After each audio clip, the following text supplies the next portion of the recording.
Le sujet d'actualité en 3 minutes, la blockchain. Je vais me référer à une définition de la Banque d'Angleterre que je trouve très pertinente, qui dit que la blockchain, c'est une technologie qui permet à des gens qui ne se connaissent pas de faire confiance à un journal des événements partagé. Un journal des événements qu'ils partagent.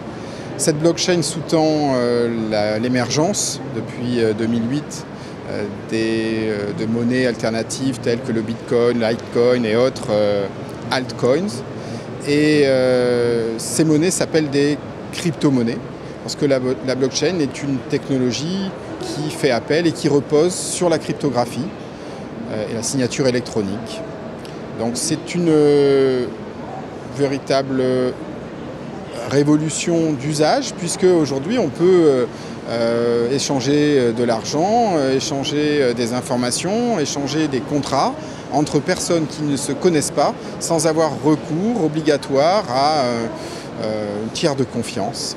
C'est un sujet qui évidemment nous a interpellés très rapidement à la Fédération des tiers de confiance. Et puisque les mécanismes de blockchain prétendent à la suppression de ces tiers de confiance, nous on pense qu'il est intéressant pour les tiers de confiance de maîtriser ces nouvelles technologies, ces nouveaux usages, pour pouvoir développer des usages plus conformes à l'utilisation de nos populations actuelles à un niveau plus international, on va dire mondial.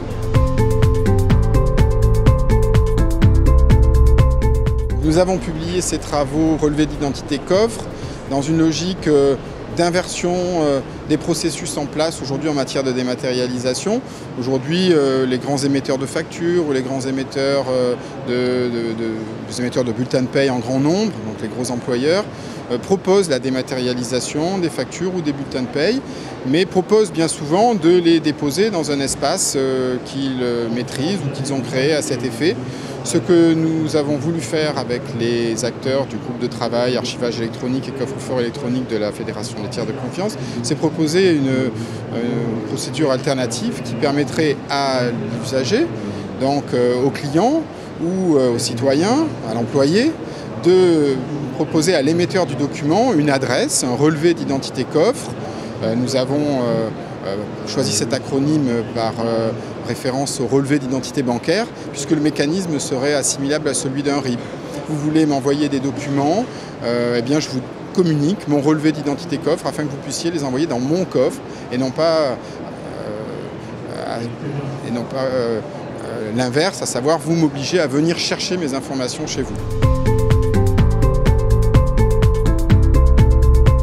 Nous avons beaucoup investi en recherche et développement autour du chiffrement et de la confidentialité des archives et par extension des données à caractère personnel, qui est un sujet sur lequel Security.coop développe depuis maintenant près de 15 ans une expertise reconnue ou données sensibles, autres données sensibles telles que les données médicales. Donc nous avons investi en recherche et développement sur des outils de chiffrement qui peuvent être utilisés sur nos solutions de coffre-fort électronique ou de systèmes d'archivage électronique, nos solutions logicielles, mais qui peuvent être aussi utilisés pour sécuriser du stockage dans le cloud par exemple. Donc ces travaux de recherche et développement, je le dis parce qu'on l'oublie parfois, sont développés intégralement en France par des ingénieurs et des chercheurs français. Et nous développons également nos logiciels sur le territoire national.